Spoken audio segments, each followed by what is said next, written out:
In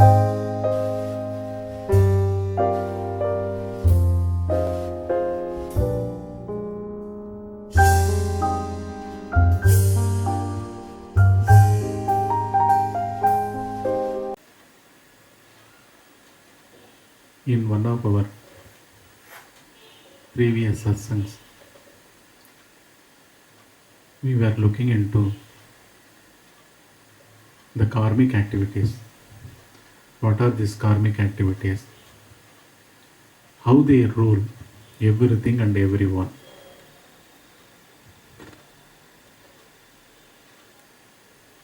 Through different verses of Bhagavan Ramana Maharishi and Adi Shankaracharya. Adi Shankaracharya has told, one will not attain realization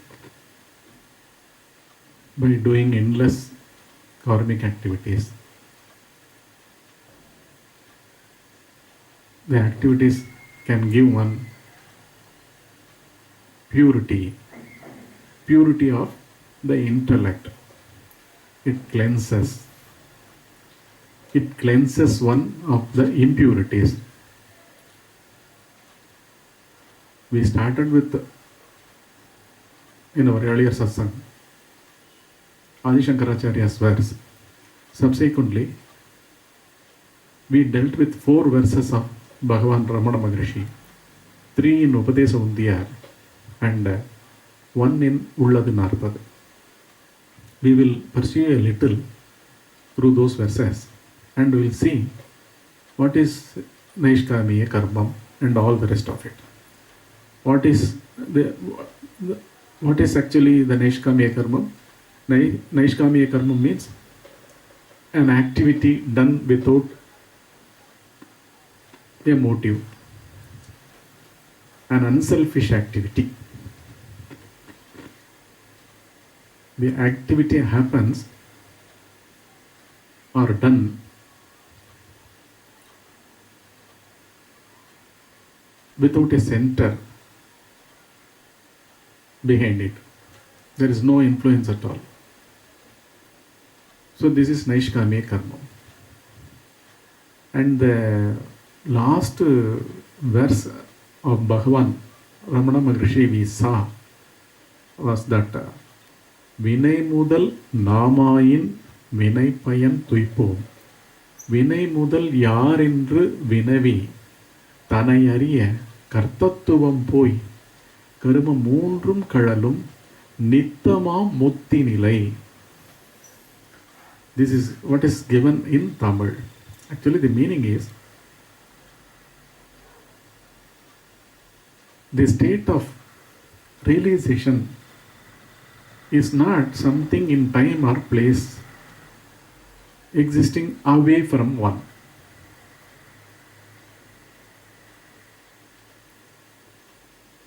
It is immediate, here and now. One actually lives in the state of realization.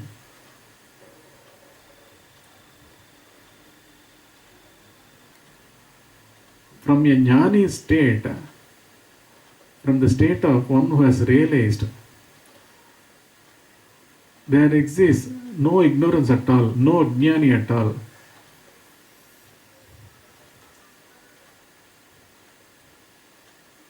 There are no unwise persons at all.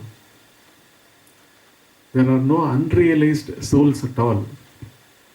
Because the very process, the very understanding dawns to one is that there exists no separate individuality at all. Only that alone rules everything. That alone rules everything. This is what he has said in this verse. Nittamam. It is immediate. It is readily not available. It only is. One need not even seek it. One need not seek this. as if something he has to attain, as if reaching a place from one place to another place, a travel that involves time and other things. Psychologically, everything is happening like a magical display. Just like a magician's display, how the magician does all the magical things as if it is happening, things are coming out of nothing. In the same way, the one Supreme Lord, the one Supreme Atman, the only one I, capital I letter, we only name it as that letter. It is the supreme thing. It is a thing. In Sanskrit they use vastu jnanam. Vastu jnanam siddhikade. What actually Adi Shankara meant, one will not realize about the truth or the reality.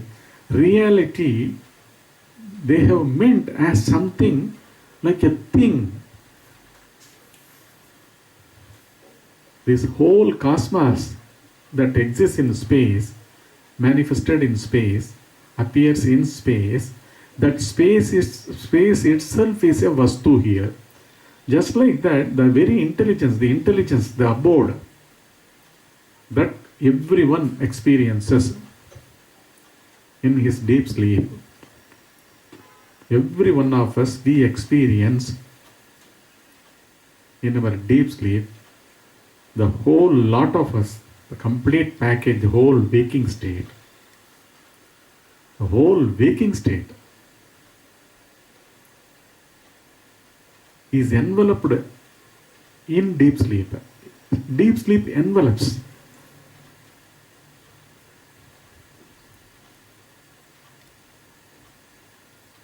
There is no trace of identities left with.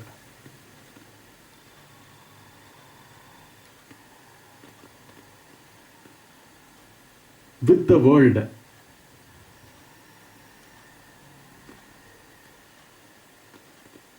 What exists, what existed, who existed. Because with the world, the individual who was involved with the world during his waking state, together with the world, the entity as ego that was bringing out the whole existence, whole world of oneself through his own mind, through the ego's expression is the mind and the world. All the minutest feelings, thoughts and everything together as if with the current, the whole of the program of the computers, how they disappear.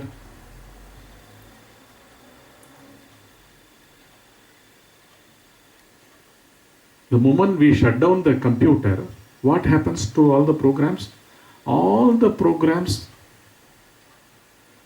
close. And we switch off the main power also. Now, where have they gone?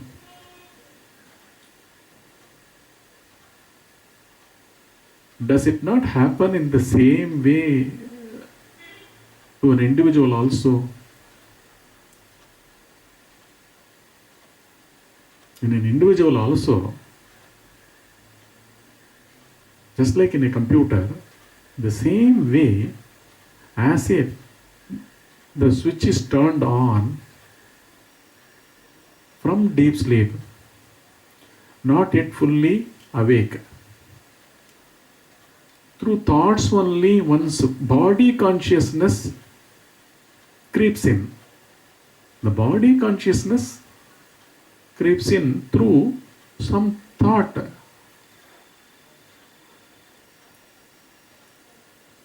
A thought about that day's some commitment, some duty or some responsibility.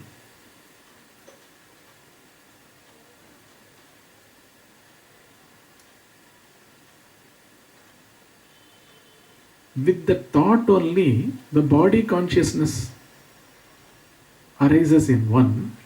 Still he has not opened, he has not removed the blanket, and he has not opened his eyes, he has not come out of the sleep, he has not jumped out of the cot. Still within the blanket, the awareness through thoughts only comes. The awareness comes through thoughts only. For the thoughts to come, even before the arisal of the thought, the identification as if the body consciousness become, the very body consciousness becomes that entity. That is what is the ego. What is ego? A feeling inherently as if I am the possessor of the body. I am the holder of the body. This body is held by something in the software called I. This association, this is a conditioned association that has been going on since millennia. Since millennia this has been going on.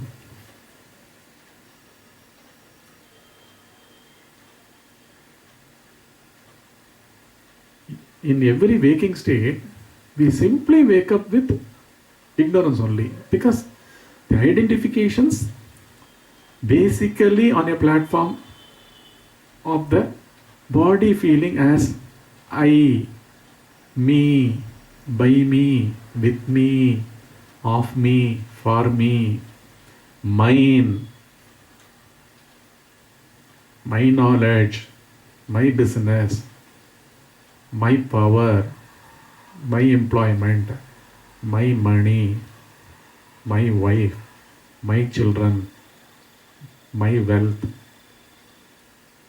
my attainments, my seeking, my fame, my spirituality. Spirituality is also as if an isolated process out of so many processes one does in the waking state. That is also branded fragmentally, and he pursues that. One pursues that. Why one has this kind of feeling inherently? This is what is ignorance. Thinking, the very thought, taken it for granted that it originates from within this periphery and identifies localized.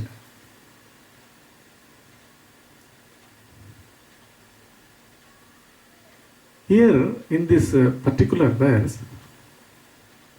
Bhagavan says, Vinay mudal namayin vinay payam tuipom. That is, if one assumes that he is the creator, he is the root cause of all activities. See, I do things for me. Inherently, there are motives, influences, the past experiences that lay the track for me to approach a new activity.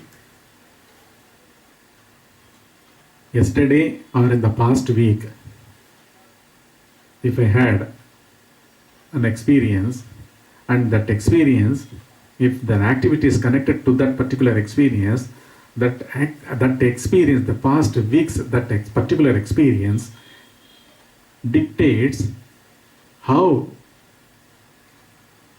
to attain maximum out of this activity that I am going to indulge now. The very indulgence, the very coming out to perform an activity, owning up it, and to see the benefit of it, that has arisen because of an individual experiencer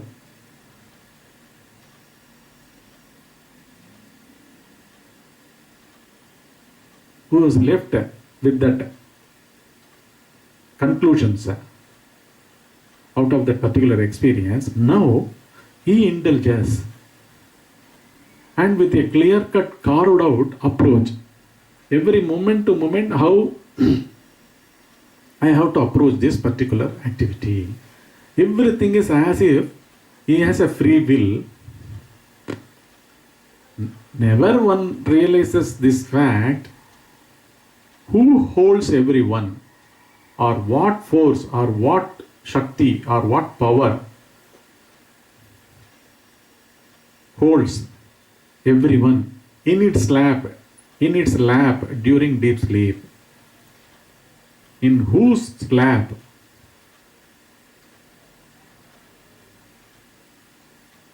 We, every one of us, falls asleep.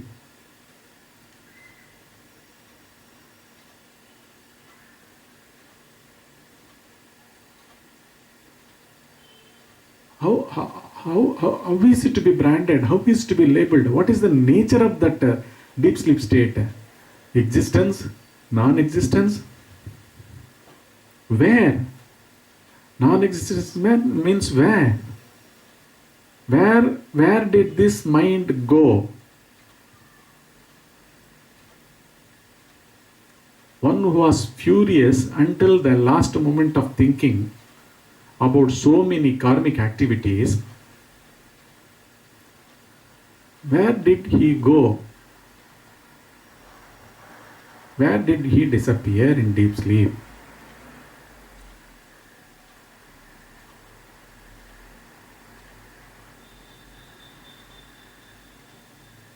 Does one's waking state arise out of nothing?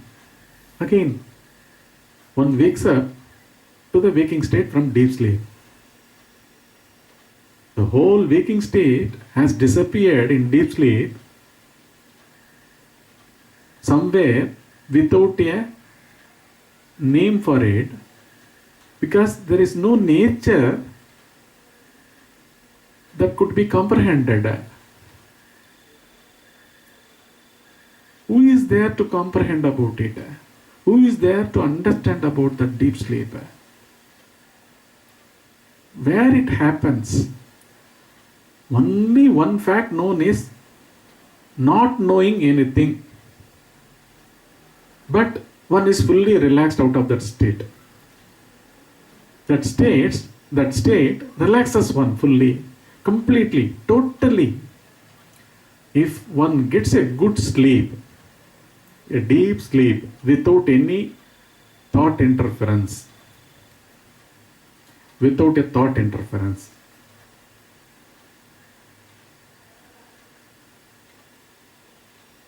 one is fully rejuvenated. The body is rejuvenated.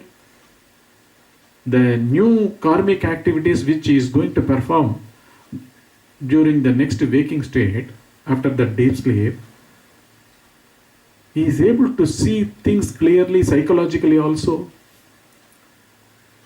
and act here efficiently.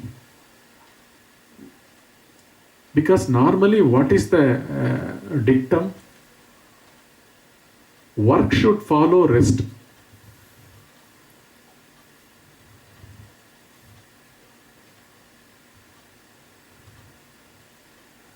That is what is the status.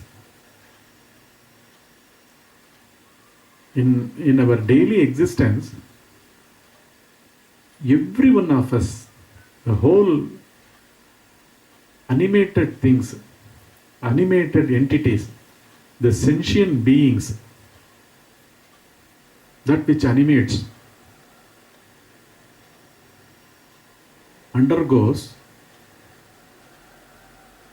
one state where the entities are devoid of its own existence.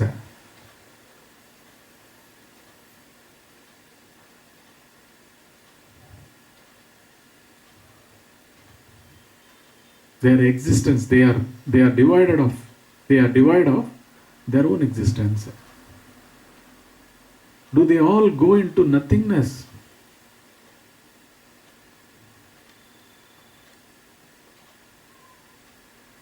Can anything arise out of nothingness?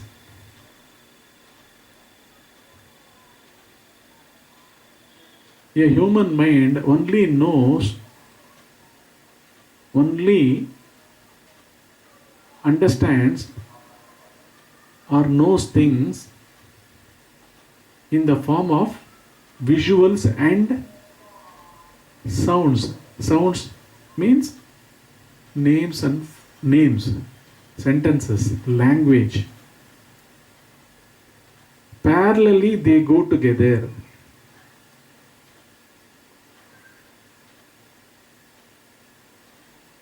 All the visual medium, TV or movies, together with the characters, the audio also comes along with the video. So both come together. So without these type of audio videos, one is not able to comprehend a state which is beyond these two.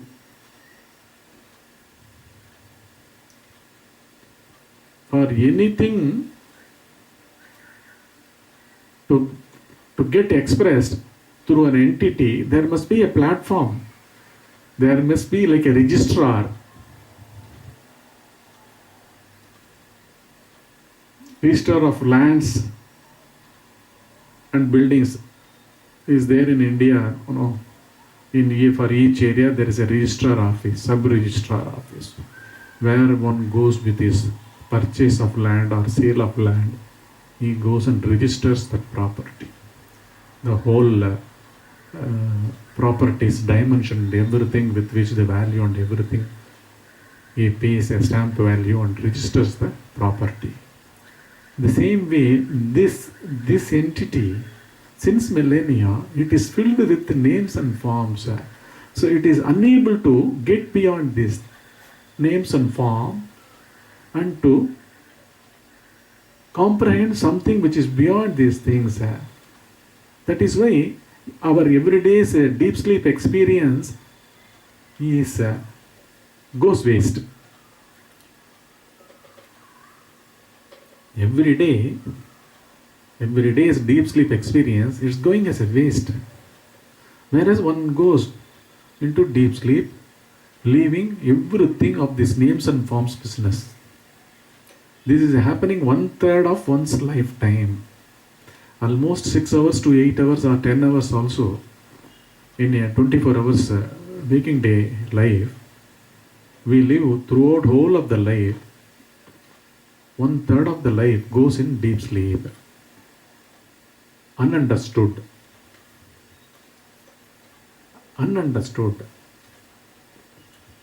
This is what Bhagavan here has said. If you are the cause, if you think that the entity which has arisen, the waking state center, what is that entity? The ego. What is ego actually? The attachment, identifying one's software, intellect or mind or chittam, whatever you call it. The software part, identifying, taking itself as the physical organism also. This is what is ego. The whole spirituality, the whole spiritual pursuit is a serious investigation. If one understands this point correctly, what is spirituality? One lives as name and form. From this name and form, one investigates oneself. Do this name and form have any reality? And thereby landing in the place where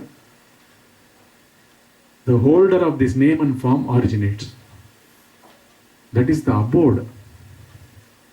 That abode is nameless, formless, supreme state, true state, truth. It is not a state. The moment we say state for whom? A state should exist for someone. the owner of the state, the possessor of the state. Here, in that supreme abode, these three states arise and disappear.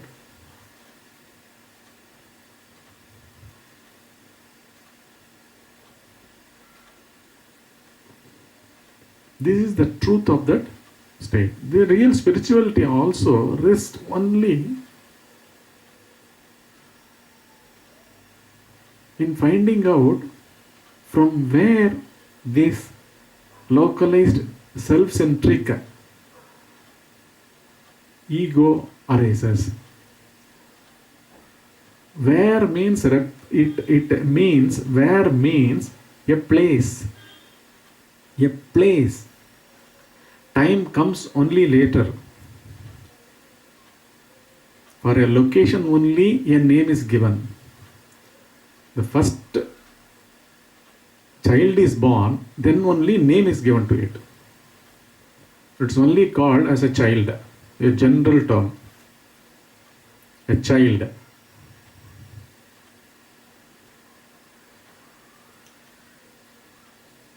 From that, a center arises. That is the root avidya. This is only with the humanity. Since millennia, this exists only with the humanity. Only a human mind lives with a center. Lives through the center. And that center's expression only is the life, the living. What is my living?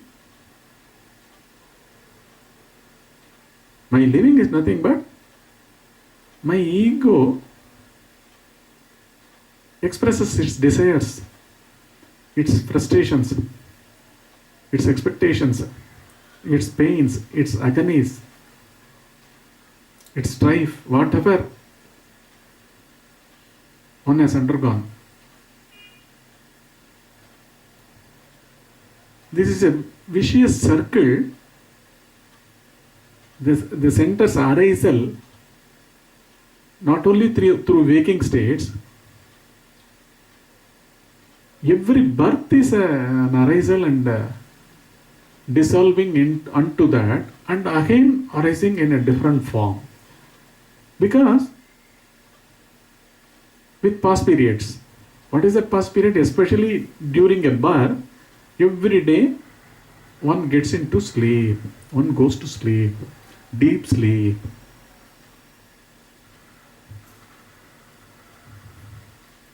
Here Bhagavan has said only that if one has become the center and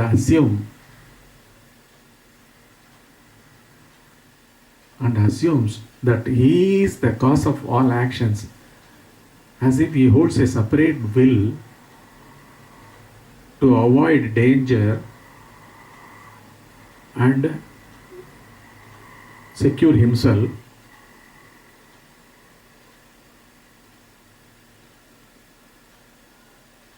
to seek pleasure, avoid pain, have all the good, avoid all the bad.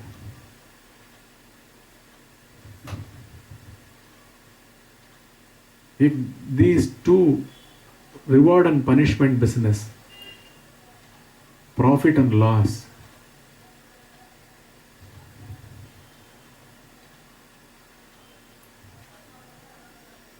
on two rail, that's what is the track on which how the train moves for thousands of kilometers. The same way, births after births, this train, this vehicle, the formation as a body with passing through different stations, experiencing different climates, different things, thousands and thousands of kilometers, how the train runs on two tracks.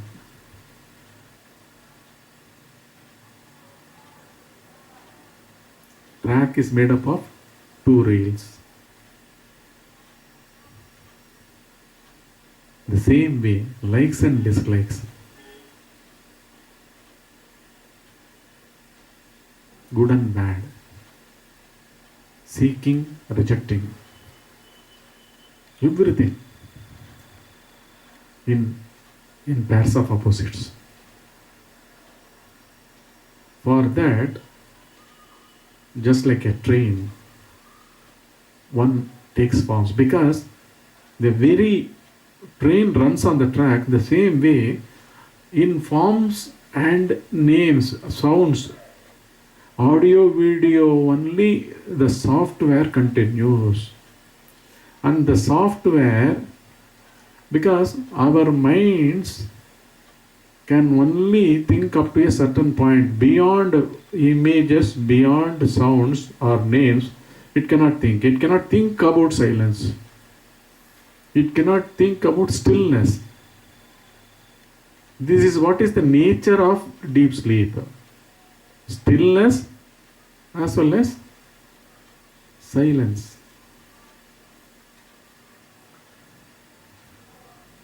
Stillness. No movement. Silence. No sounds. Nothing moves. Any movement creates noise.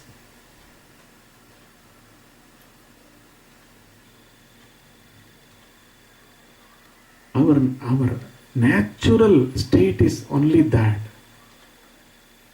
A sound is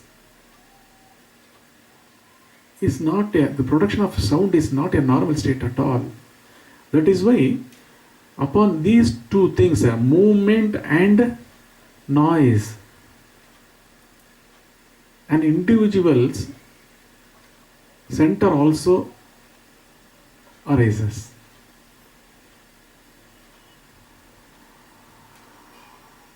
Can one carry out all the activities of his waking state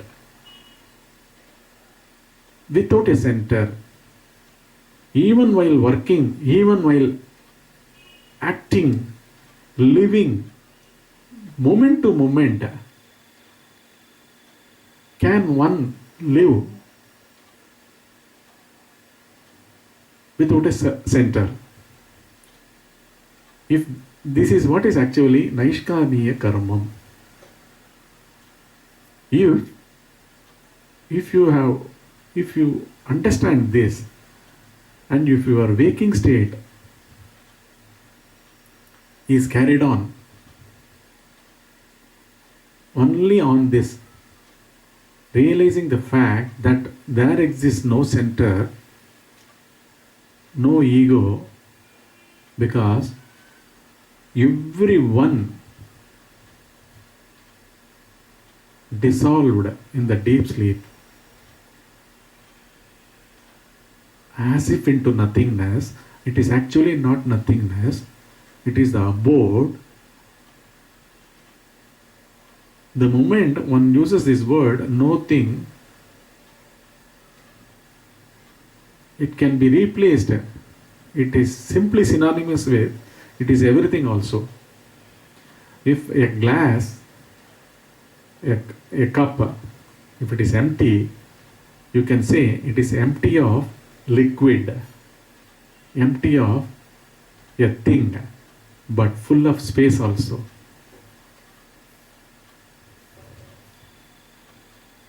Because these are all relative statements. Our minds are familiar only with words. We are made up of words. The mind is made up of words. Just like a computer which does not have an investigative nature of its own, we have become like a machine. Our everyday's waking state is nothing but a repetition. There is no new moment in a day at all, because the already conditioned being only sees, hears, acts, lives. So all are predetermined by one's own self. One predetermines everything and acts here.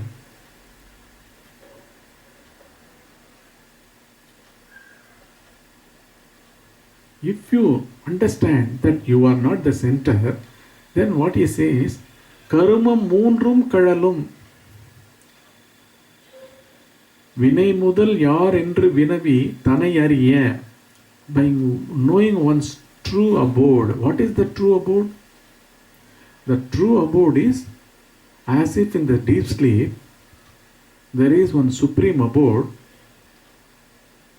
in which everyone dissolves again with their own unique identifications. They arise during waking state when they wake up. This has been going on because these are all nothing but action, reaction, reactionary way of living. Because every action is nothing but already experienced action got registered and that is coming into play now. What else is that? It is only a reaction. Everything is a reaction. Basically, one never says he himself is something, not these indriyas, the senses of perception or the senses of action or the mind which is filled with images and sounds. He is something beyond the original, which never changes, which never rises, which never disappears.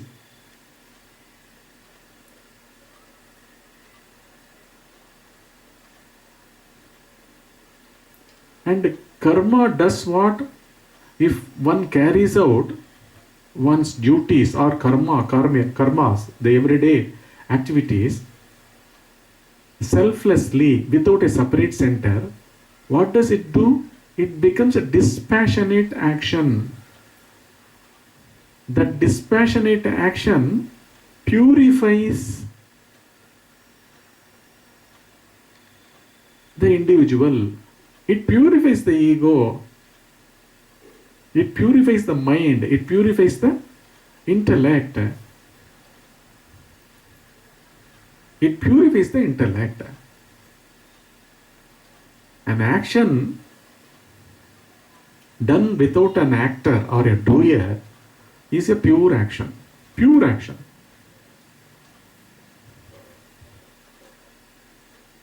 That is what Lord Krishna has said.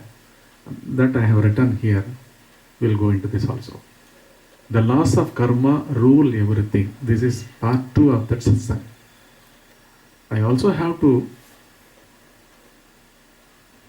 say, please go through all the satsangs, because titles, do not choose the titles and go through the title. See the satsangs, listen to the satsangs. Listen all the satsangs, because a satsang is nothing but associating with the truth or reality.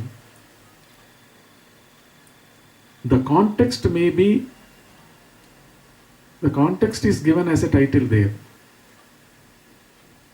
Do not be carried away only by the title and leave some of the satsangs, because every satsang associates with the truth. It carries, the satsang carries the truth. Every satsang is nothing but the association with the truth. It communicates about the truth. Somehow, truth cannot be described. To describe the truth or the supreme, there are no words, because there is no example available in this manifestation. No thing becomes an example to describe that. At the most, we can compare it with space, the empty space, the sky, at the most. But still, it doesn't communicate. It is not described. So, go through all the satsangs. Don't get caught in the titles alone and leave away from satsangs. Because everything is important. Everything drives one deep into oneself. Here, the track or the way is to turn within, to go within, not to emerge out, not to come out, not to become more mechanical. One is the truth. Everyone, we are the truth. But not at the superficial level, not at the body level, not at the action level. Why we have taken a birth here, why one is born? Because these mechanical registrations are lying deep beneath. This is a very vast flow, sir. Invisible, intangible, unperceptible. No gadget, scientific gadget can grasp it, show it.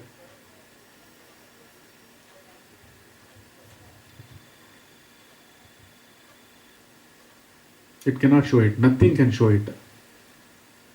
Because when one self itself is the truth, when I myself is the truth, even I cannot find it in my thoughts that are nothing but effects. The conditioned causes that are embedded in me comes out of me as effects. Why do I think? Because memory lies down below in me. As memory, everything lies deep down beyond my own mind.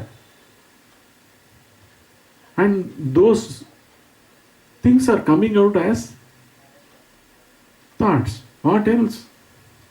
What else are thoughts? So already they are not coming from nowhere. I am the source, not this source. I am everything. The moment I say I am, don't think that I am referring to myself, this entity. You also. The ultimate expression, the supreme abode, shows here is in the human being only.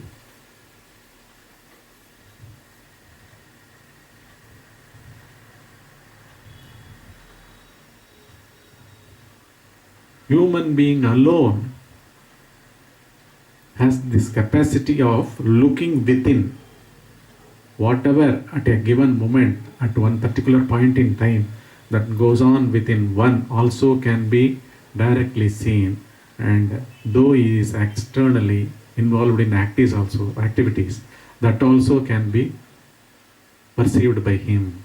He can perceive both within and without. In this cosmos, except a human being, except the humanity, nothing has a separate self-centric existence. Quite often I have been telling this.